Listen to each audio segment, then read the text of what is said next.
இன்றைக்கும் நாம் உம்மை பாடி துதிக்கும்படி, உம்முடைய ஆலயத்திலே ஆண்டவராகிய இயேசுவினுடைய அன்பை நினைவுகூரும்படி, அவர் எங்களுக்காக ஏற்படுத்திய இந்த உன்னதமான நித்திய உடன்படிக்கையை, புதிய உடன்படிக்கையினுடைய மகத்துவத்தை நாங்கள் இன்றைக்கு அறிந்து கொண்டு, தொடர்ந்து நாங்கள் உண்மை நம்புகிற விசுவாசத்திலே அதிகமாய் வளர நிலைத்திருக்க நீர் அவர்கள் செய்யும். கர்த்தாவே, இன்றைக்கும் நாங்கள் நேரம் எடுத்து தியானிக்க போகிற இந்த வேத பகுதியிலே கர்த்தர் நீர் எங்களோடு பேச வேண்டுமா நாங்கள் சொல்லிக்கிறோம். அப்பா கர்த்தாவே, பாவிகளாக எங்கள் மீது நீர் எனக்கு பாராட்டி அன்பு வைத்து எங்களை பாவத்திலே அழியாதபடி உம்முடைய குமாரனாகிய இயேசு கிறிஸ்துவின் மூலமாய் அவருடைய சரீரத்தினால் அவருடைய ரத்தத்தினாலும் நீர் எங்களை மீட்டு நாங்கள் உம்முடைய பிள்ளைகளாக இருக்கும்படி நீர் எங்களை ஆண்டவரே ரட்சித்திருக்கிறேன். அந்த ரட்சிப்பிலே, அந்த விசுவாசத்திலே நாங்கள் உறுதியை நிலைநிற்கும்படி தொடர்ந்து நீர் எங்களுக்கு கற்பித்தார்கள். கர்த்தாவே, இதோ நாங்கள் உம்முடைய வேத வார்த்தைகளை தியானிக்க இருக்கிறோம். நீரே துணையாய் இருந்து புரிந்து கொள்ளவும், ஆண்டவரே நாங்கள் ஆழமாக சிந்திக்கவும், என்னுடைய இருதயம் உணர்வுள்ளதாய் உங்களுடைய வேத வார்த்தைகளை கவனிக்க செய்யும். இயேசு கிறிஸ்து மூலம் ஜெபிக்கிறோம் என்று ஜெபம்.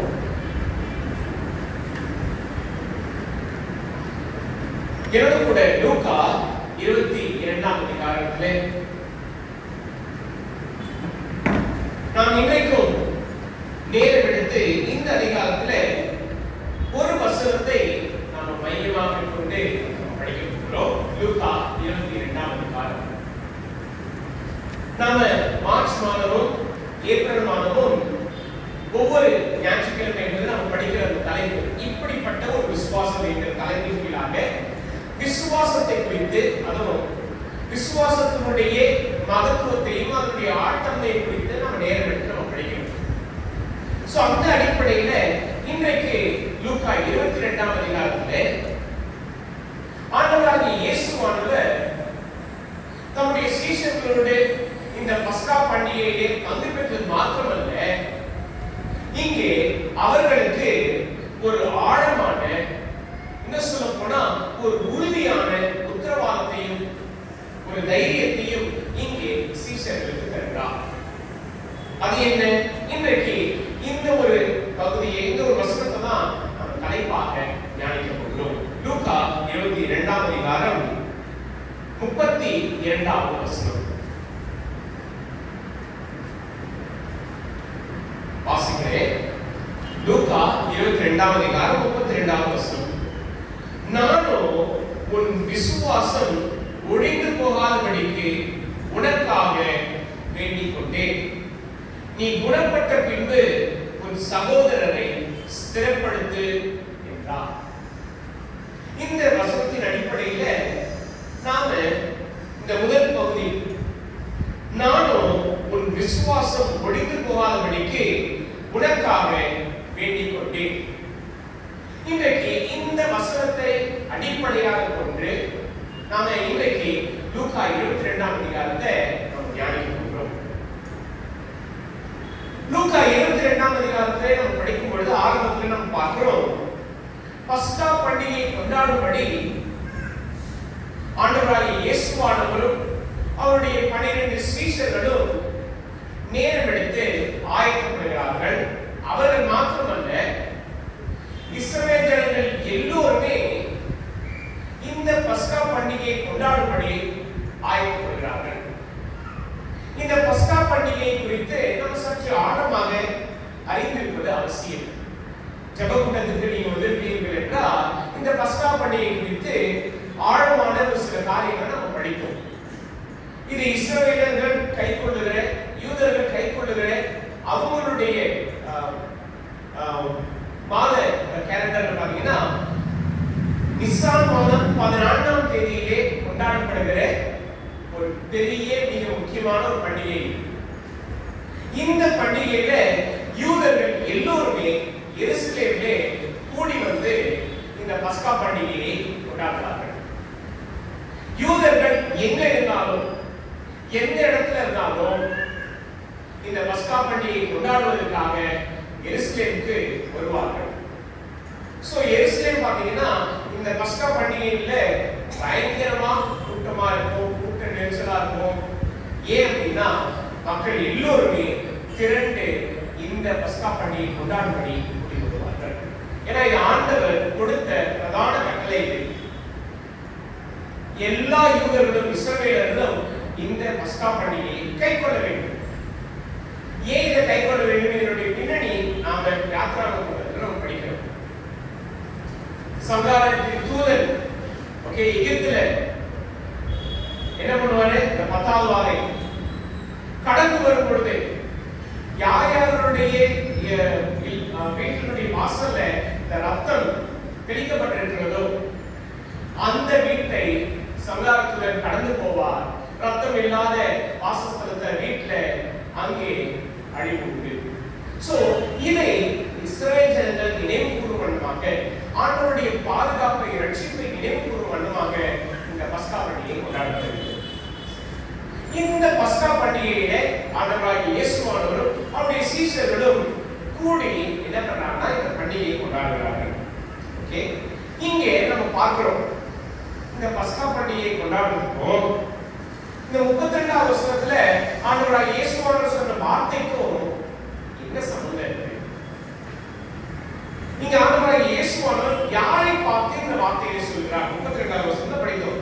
நானோ உன் விசுவாசம் ஒழிந்து போகாதபடிக்கு உனக்காக வேண்டிக் கொண்டேன். இது ஆண்டவராகிய இயேசுவானவர் யாரை பார்த்து சொல்கிறார்?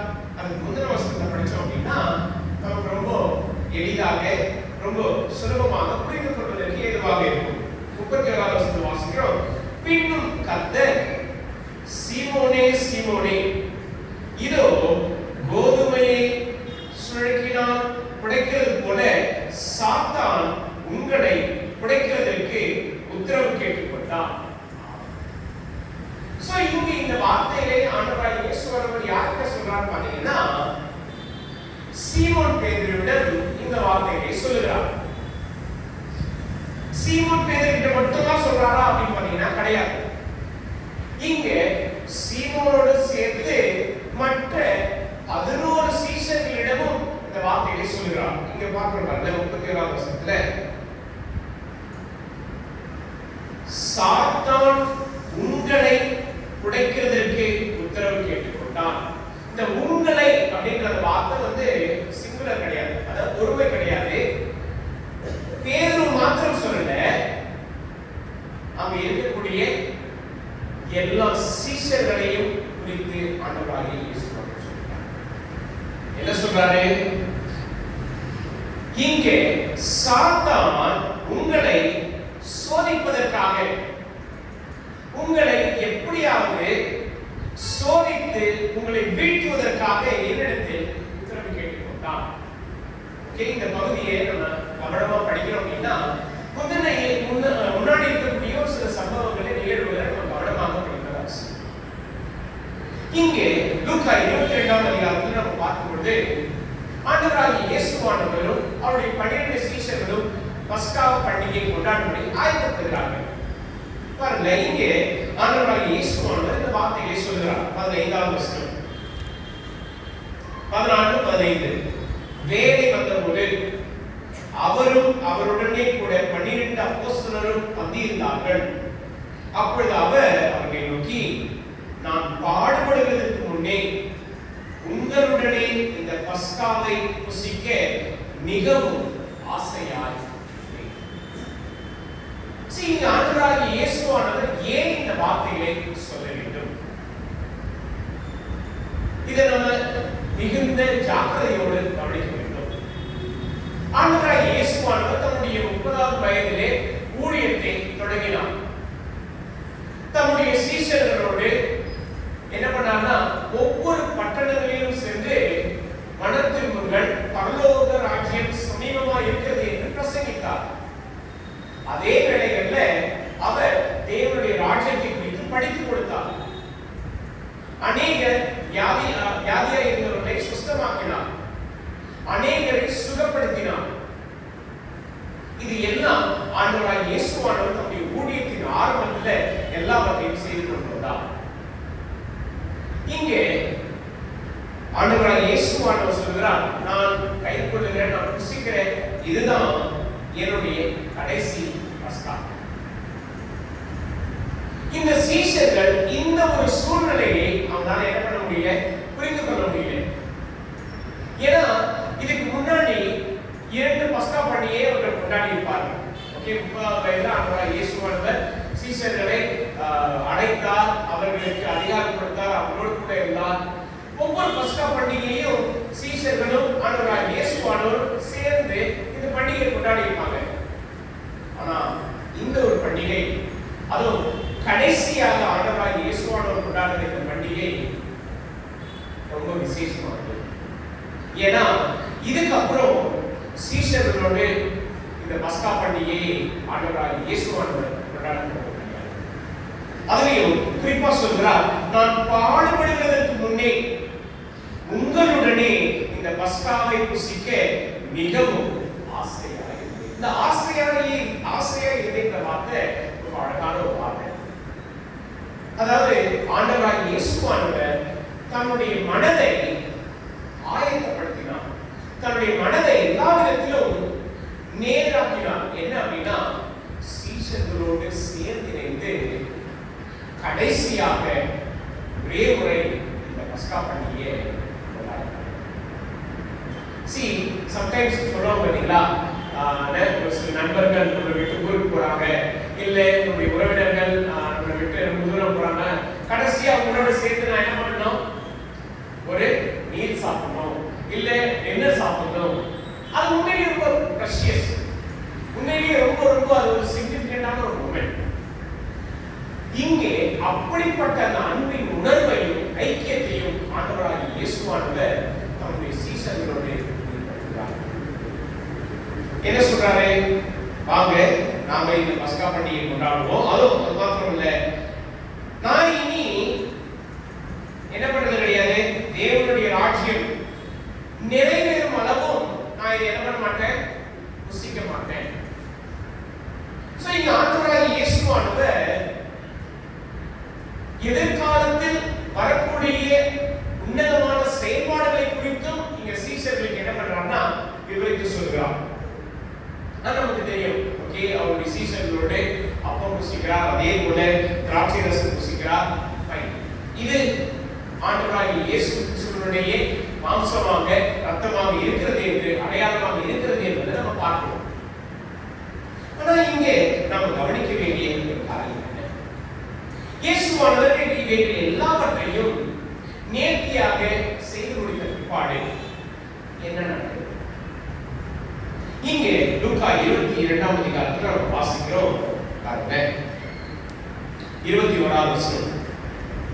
பின்பு இதோ என்னை காட்டிக் கொடுக்கிறவனுடைய கை என்னுடனே கூட பந்தியில் இருக்கிறது. தீர்மானிக்கப்பட்டபடியே மனுஷகுமாரன் போகிறார், ஆனாலும் அவரை காட்டிக் கொடுக்கிற மனுஷனுக்கு ஐயோ என்றார். இங்க ஆண்டவராகிய இயேசுவானவர் யூதாஸ் காரியத்தோடும் சேர்ந்து இந்த பந்தியிலே இருந்தாரா? இருந்தார். அதை நம்ம யோவான் சுவிசேஷ புத்தகத்துல நம்ம பார்க்கிறோம்.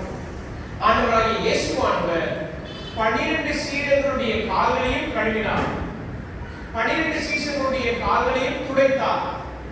அதே சமயத்தில் 12 இந்த அப்பத்தையும் இந்த ரசத்தையும் கொடுத்து பங்கிட்டார், அவர்களை உபசரித்தார்.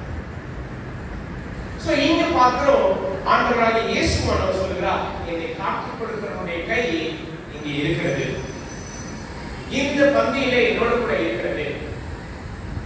இப்போ கொஞ்சம் யோசிச்சு பாருங்க இந்த சூழ்நிலையை.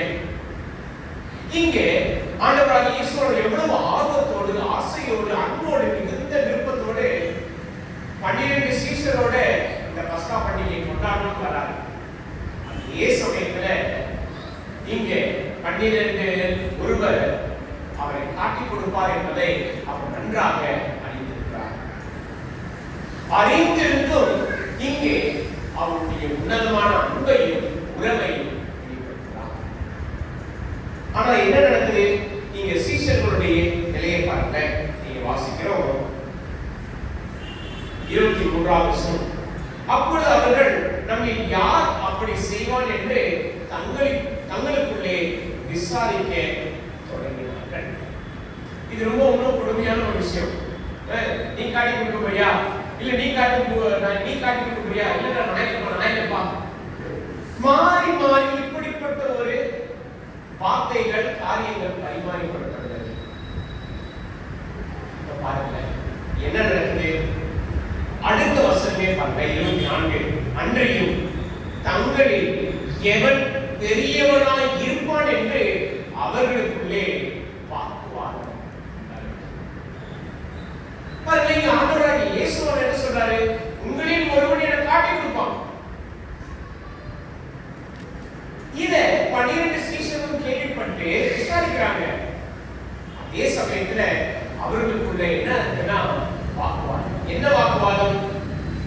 இப்ப ஆண்டவராகிய இயேசுவானவரை காட்டி கொடுத்தாங்கன்னா, அவரை கூட்டிட்டு போயிட்டாங்கன்னா, அவருக்கு ஏதாவது நடந்துச்சுன்னா அடுத்த தலைமை பொறுப்பு யாருக்கு?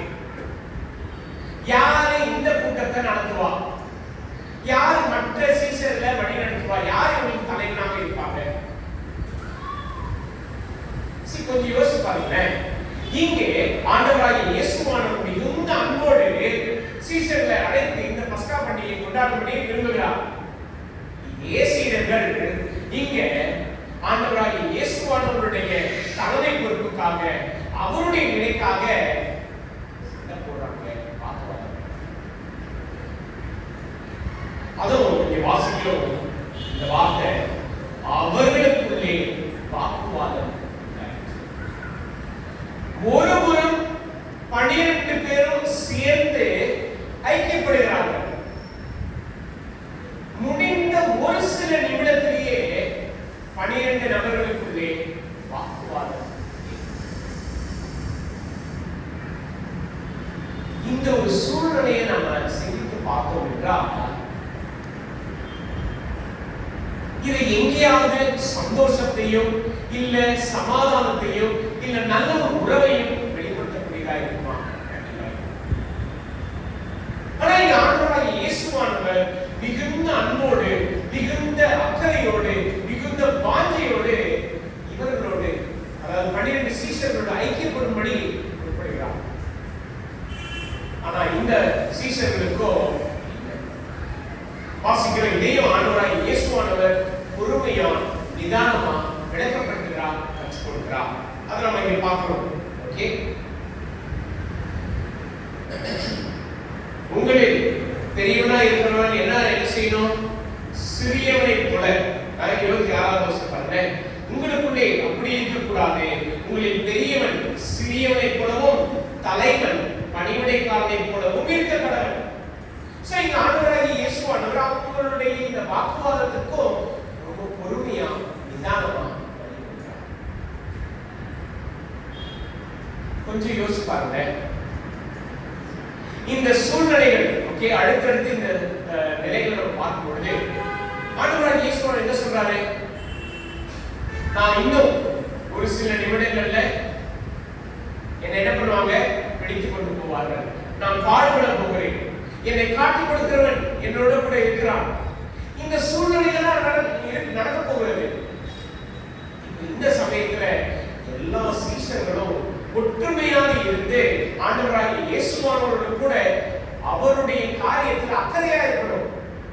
மாறாக இங்கே இவர்கள் ஒருவருக்கு ஒருவர் என்ன பண்றாங்கன்னா வாக்குவாதம் செய்கிறார்.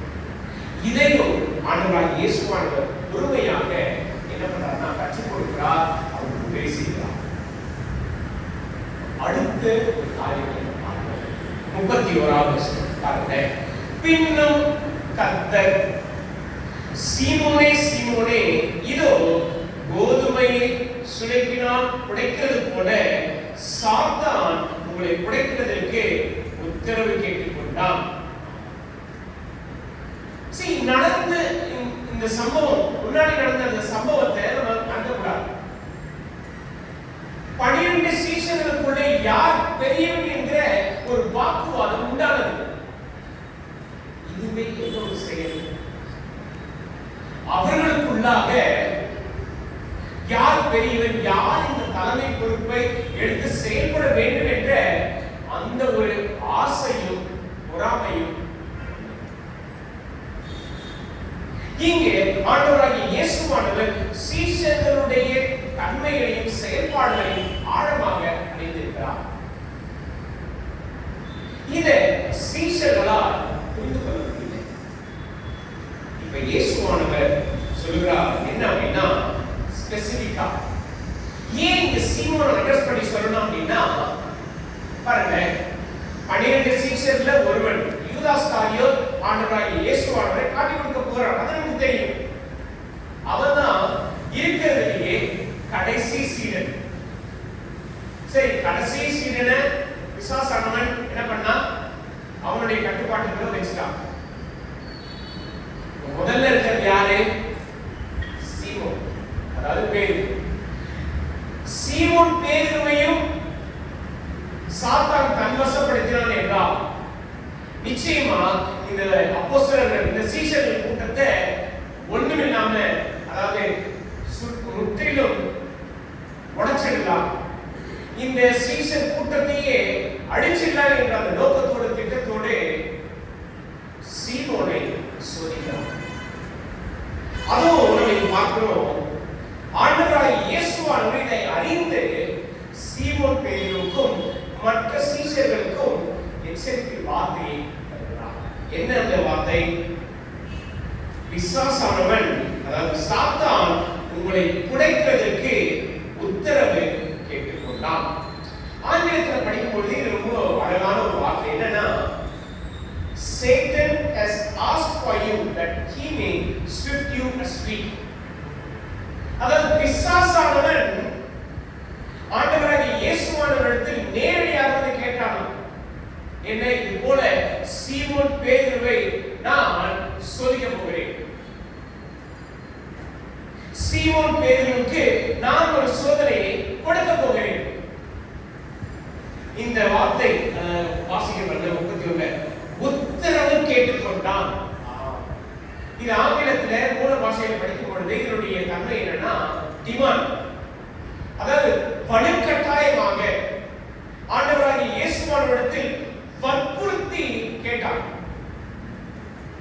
நான் சீமோன் பேதுருவை சோதிக்கணும், அதுக்கு நீங்க அனுமதிக்கணும். நான் சீமோன் பேதுருவுடைய விசுவாசத்தை கண்டிப்பா சோதிக்கணும், அதுக்கு நீங்க அனுமதிக்கணும். இதை நம்ம எங்க படிக்கிறோம்? யோபு 1ஆம் அதிகாரத்தில் நம்ம பார்க்கிறோம். யோபுவை போல உத்தமன் யாரும் இல்லை. சாத்தான் வந்து என்ன பண்றான்? தேவ சமூகத்துல தேவனுக்கு உத்தரவு கேட்கிறான். நீங்க எல்லாம் ஃபுல்லா பாதுகாத்ததுனால அவங்க என்ன பண்றாரு? யோபு எல்லா விதத்திலையும் உத்தமமா இருக்கான், பாதுகாப்பு எடுத்துருங்க, அவங்க பூசிப்பான். ஆண்டவர் சொல்றாரு, நான் ஒப்பு கொடுக்கிறேன், ஆனா அவனுடைய உயிரை மட்டும் நீ என்ன பண்ண முடியாது. Same concept. இங்கே பிசாசானவன் ஆண்டவராகிய இயேசுவானவரிடத்தில் பலவந்தம் பண்ணி பேதுருவை சோதிக்கும்படி கேட்டான். இதுல ஆண்டவராகிய இயேசுவானவருடைய இங்கே வாசிக்கிறோம் 32வது வசனம். நானோ உன் விசுவாசம் ஒழிந்து போகாதபடிக்கு உனக்காக பாருங்க, ஆண்டவராகிய இயேசுவானவர் சொன்ன அந்த வார்த்தையில இங்கே பேதுருவை பற்றி நாம் நன்றாக அறிந்திருக்கிறோம். கடந்த வாரங்களில் நம்ம பார்த்தோம் பேதுருவை குறித்து, சீஷர்கள் கூட்டத்தை குறித்து. இவர்களுடைய விசுவாசம் எப்படி இருந்தது? ஓகே, ஆண்டவராகிய இயேசுவானவர் படகுல போகும்போது சீஷர்களும் எல்லாரும் பிரயாணம் பண்ணுகிறார்கள். பலத்த காற்றடிக்கிறது. சீஷர்கள் என்ன சொன்னாங்க? ஆண்டவரே, நாங்க வடிக்கு போகிறது உங்களுக்கு அக்கறையா இல்லையா? நீங்க கவலைப்படலையா? இப்படிப்பட்ட ஒரு சூழ்நிலை இருக்கு. ஆண்டவராகிய இயேசு சொன்னாரு, அற்ப விசுவாசிகளே, ஏன் பயப்பட்டீர்கள் என்று சொல்லி காற்றையும் கடலையும் என்ன பண்ணாரு? அமைதிப்படுத்தினார். அப்ப சொன்ன ஒரு காரியம் என்ன? சீஷர்களிடத்தில் குறைவான விசுவாசம் தான் இருந்தது. அதே போல இன்னொரு சூழ்நிலை இருந்தது. நம்ம போன வாரம் படித்தோம். அதே போல படகுல சீஷர்கள் பிரயாணப்பட்டு போகிறார்கள். ஆண்டவராகிய இயேசுவானவர் கடலிலே நடந்து அவர்களிடத்தில் வருகிறார். வரும்பொழுது அவங்க எல்லாரும் திகிலடைகிறார்கள். அப்ப ஆண்டவராகிய இயேசுவானவர் சொன்னது என்ன? பயப்படாதீங்க, திடன் கொள்ளுங்கள், நான் தான். பேதுரு என்ன சொல்றாரு? ஆண்டவரே நீங்கன்னா நான் என்ன பண்றேன், நடந்து வரதுக்கு நீங்க அனுமதி கொடுங்க. வா. பேதுரு கடல்ல நடக்க ஆரம்பிச்ச ஒரு சில ஸ்டெப்ஸ்ல என்ன பண்ணாரு, காற்று அதிகமாயிட்டு உடனே ஐயோ ஆண்டவரே நான் முழுகி போறேன், என்னை காப்பாத்துங்க. ஆண்டவராய் இயேசுவோட பேதுருவை கையை பிடித்து தூக்கி மீட்டெடுத்து சொல்லும் வார்த்தை என்ன, அற்ப விசுவாசியே ஏன் சந்தேகம். சோ ஆண்டவராய் இயேசுவானவர் சீஷர்கள் கூட்டத்தை பார்க்கும் பொழுது ஆரம்பம் முதல் கடைசி வரைக்கும் அவர்களுடைய விசுவாசம் உறுதியான நிலையான வளர்கிற ஒரு விசுவாசமாக இல்லை, குறைந்த ஒரு விசுவாசமாக. ஆனா இங்கே நம்ம பார்க்கிறோம் ஆண்டவராகிய இயேசுவானவர் இந்த சீஷர்களுக்காக, இந்த சீஷர்களுடைய விசுவாசத்துக்காக என்ன பண்றாருன்னா வேண்டிக் கொண்டே. அதுவும் பேதுருவிடமும் மற்ற சீஷர்களிடம் சொன்ன வார்த்தை, நானும் உன் விசுவாசம் ஒழிந்து போகாதபடி உனக்காக. இங்கே ஆண்டவராகிய இயேசுவானவர் சீஷர்களை பார்த்து அற்ப விசுவாசியே சொல்லல. ஏன் நீங்க இது போல வாக்குவாதம் பண்றீங்க சொல்லல. இந்த முறை ஆண்டவராகிய இயேசுவானவர் ஒரு ஆழமான உறுதியான ஜெபத்தை ஏற்பார். என்ன ஜெபம் அது? நம்ம பார்க்கிறோம், உன் விசுவாசம் ஒழிந்து போகாதபடி உனக்காக. இந்த ஒரு பகுதியை படிக்கும் பொழுது நாம ஆண்டவராகிய இயேசுவானவர் சீஷர்களுக்கு எப்படி ஜெபிக்க வேண்டும் என்பதை கற்றுக் கொடுத்தார். அதை நம்ம மறக்கக்கூடாது. எங்க? மத்தேயு 6ஆம் அதிகாரத்துக்கு மத்தேயு 6.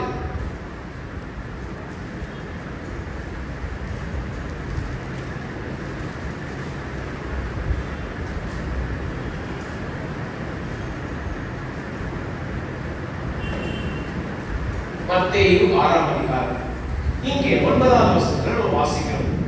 ஆண்டவராகிய இயேசுவானவர் தம்முடைய சீஷர்களுக்கு எப்படி ஜெபிக்க வேண்டும் என்ற அந்த முறையை கற்றுக் கொடுக்கிறார். ஓகே, வாசிக்கிறோம்.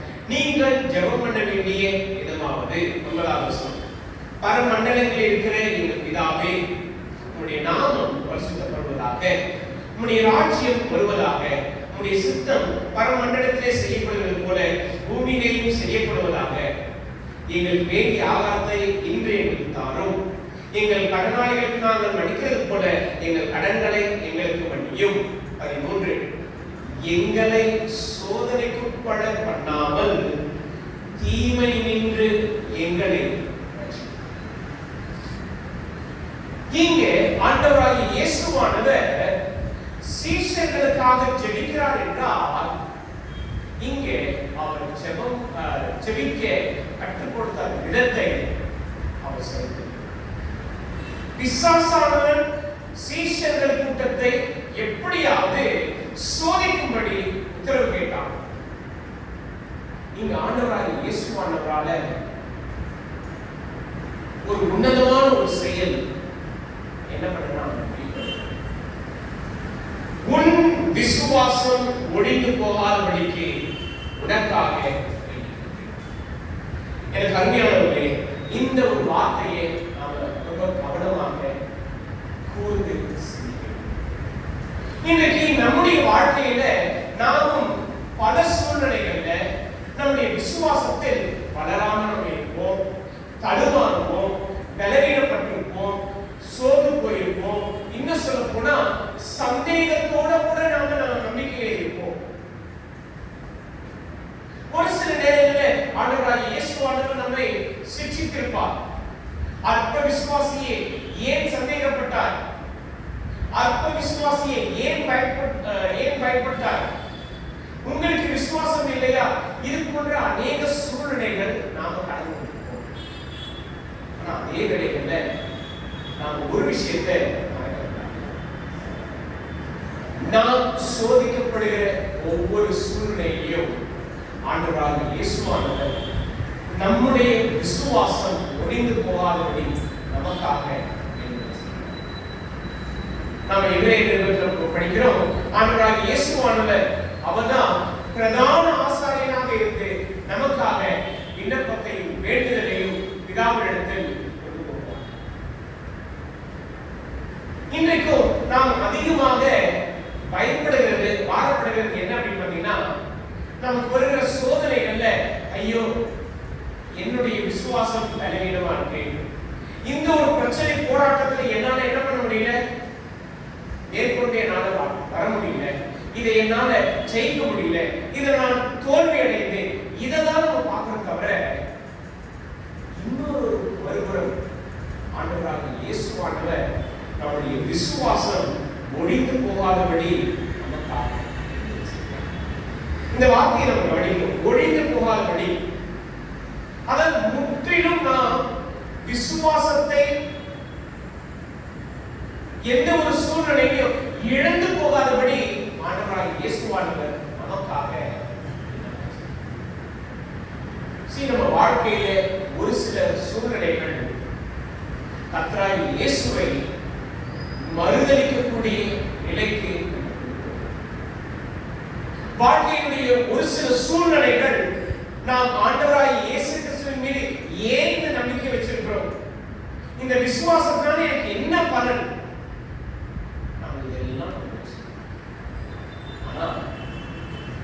ஆண்டவராகிய இயேசுவானவர் நமக்காக நம்முடைய விசுவாசம் ஒழிந்து போகாதபடி, முற்றிலும் அழிந்து போகாதபடி நமக்காக அவர்.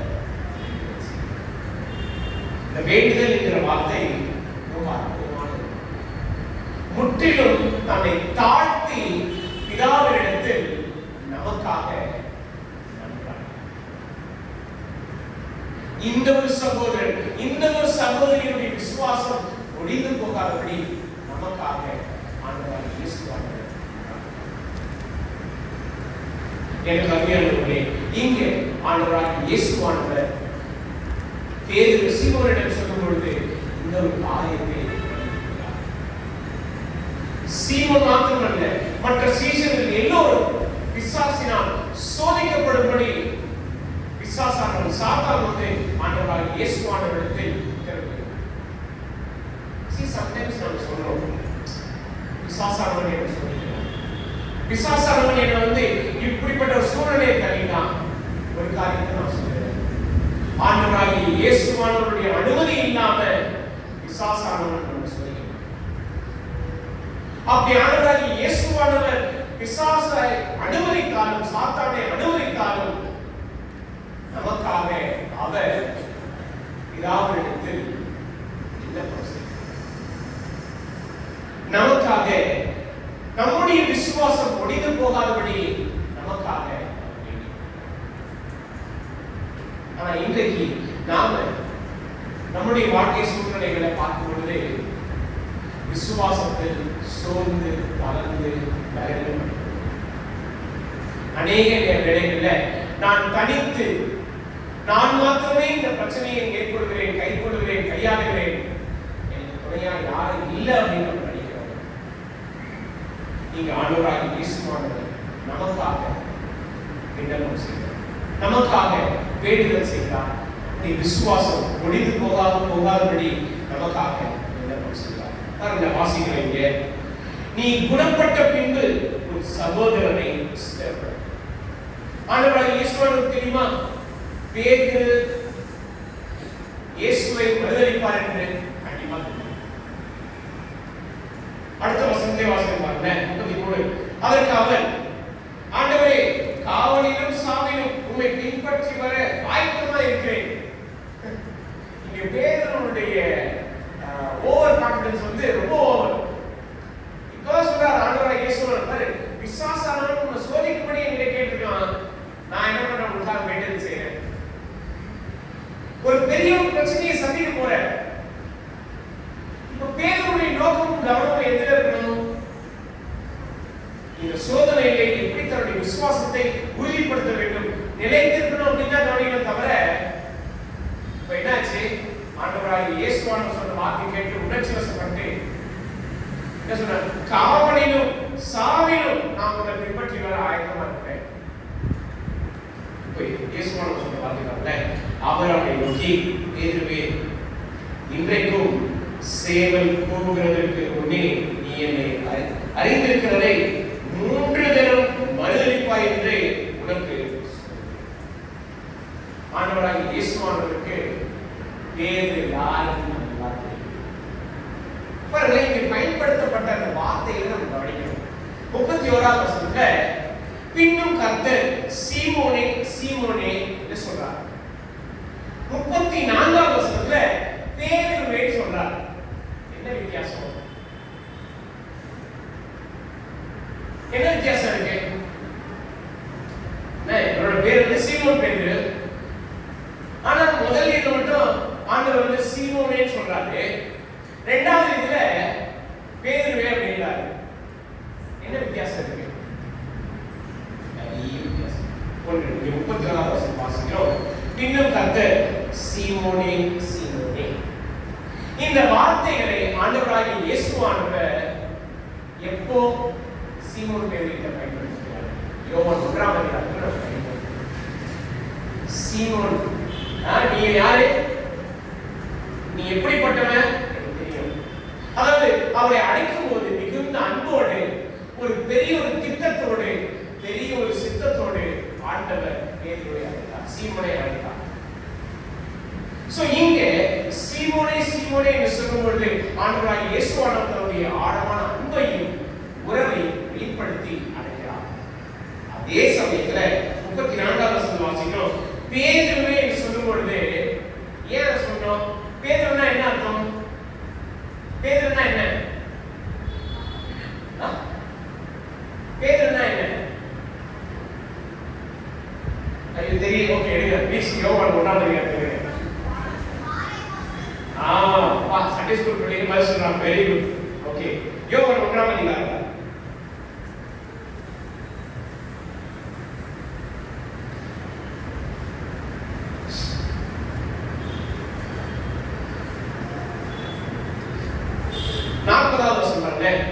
யோவான் சொன்னதை கேட்டு அவனுக்கு பின் சென்ற 2 பேரில் ஒருவன் சீமோன் பேதுருவின் சகோதரனாகிய அந்திரேயா என்பவன். அவன் முதலாவது தன் சகோதரனாகிய சீமோனை கண்டு மேசியாவை கண்டோம் என்று சொன்னான். ஓகே, அதுக்கப்புறம் வாசிக்கிற பாருங்க 42. பின்பு அவனை இயேசுவினிடத்தில் கூட்டிக் கொண்டு வந்தான். இயேசு அவனை பார்த்து, நீ யோனாவின் மகனாகிய சீமோன், நீ கேபா எனப்படுவாய் என்றார். கேபா என்பதற்கு பேதுரு என்று அர்த்தமாம். அதாவது கல். ஓகே, இத சொல்லப்போனா கல்மண். சோ இங்கே ஆண்டவராகிய இயேசுவான பேதுரு முதல்ல எப்படி பார்த்தாருங்கிறார்? சீமோன். மிகுந்த அன்போடு அக்கறையோடு அழைக்கிறார். ஆனா பேதுருவின் வார்த்தையை பயன்படுத்தும் போது, வா நீ வந்து பலசாலின்னு நீ நினைக்கிற, ரொம்ப உறுதியானவன் நினைக்கிற, ஆனா நீ என்ன 3 முறை பதிலளிக்கிற. C over confidence. இங்க என்ன நடந்தாலும் என்ன செஞ்சாலும் நான் இயேசுவோட கூட இருப்பேன், நான் அவரை தான் பின்பற்றுவேன். சேவல் கூப்பிடுவதற்கு முன்னே 3 முறை.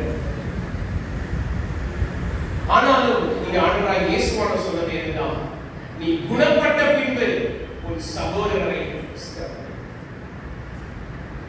இன்றைக்கும் நாம இந்த பகுதியிலிருந்து கற்றுக்கொள்ள வேண்டிய ஆழமான 3 முக்கியமான காரியங்களை நாம் உங்களுக்கு முன்பதாக.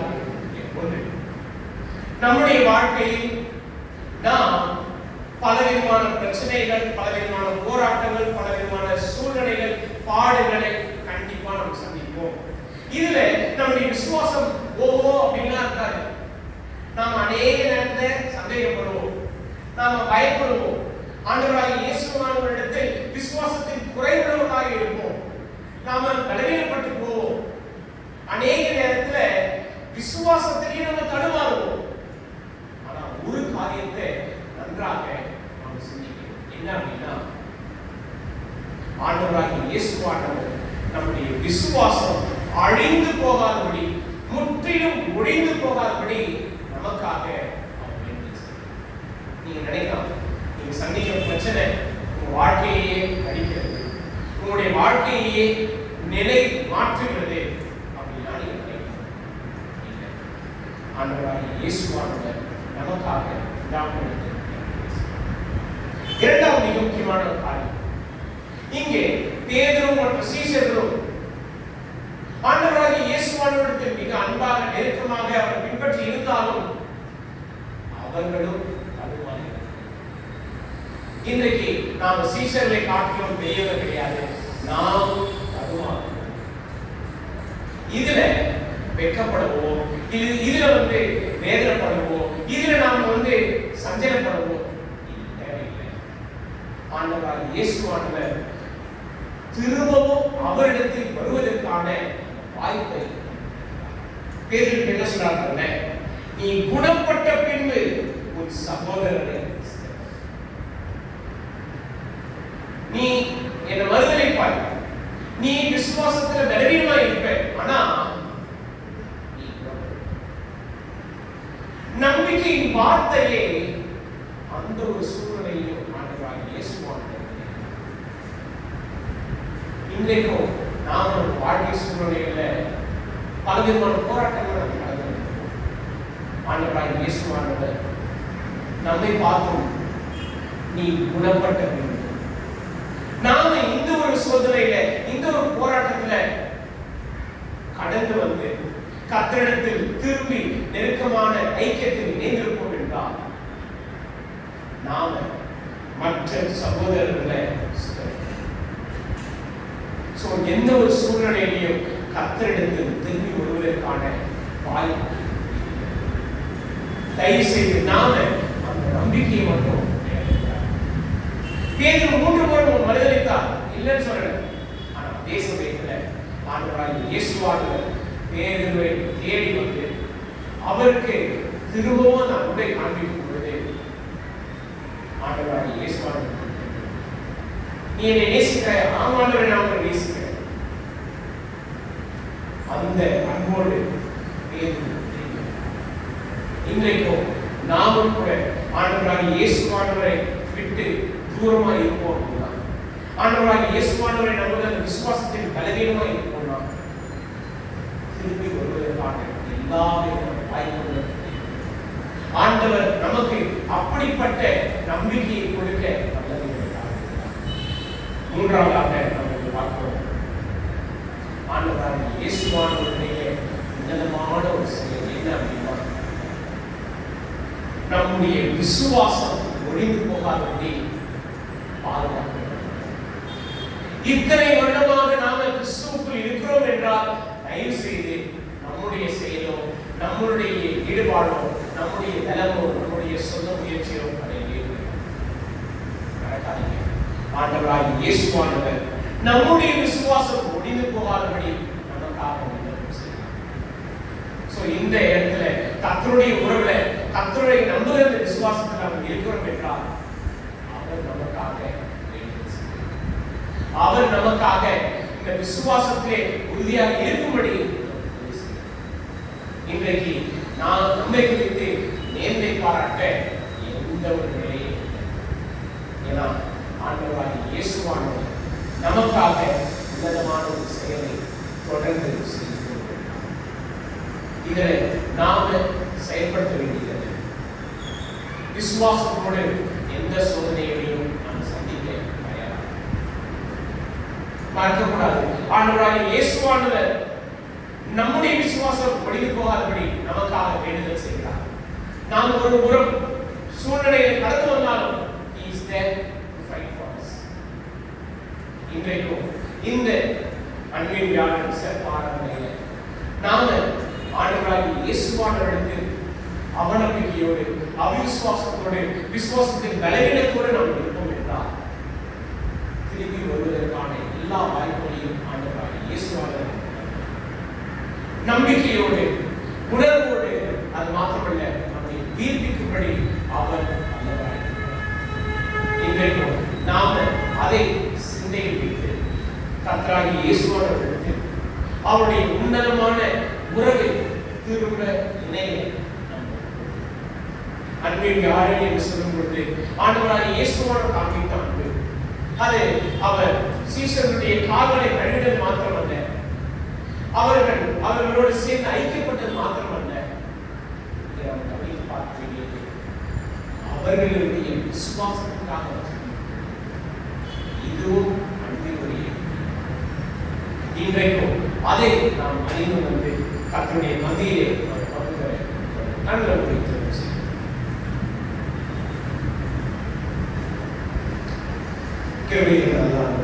இறப்புள்ள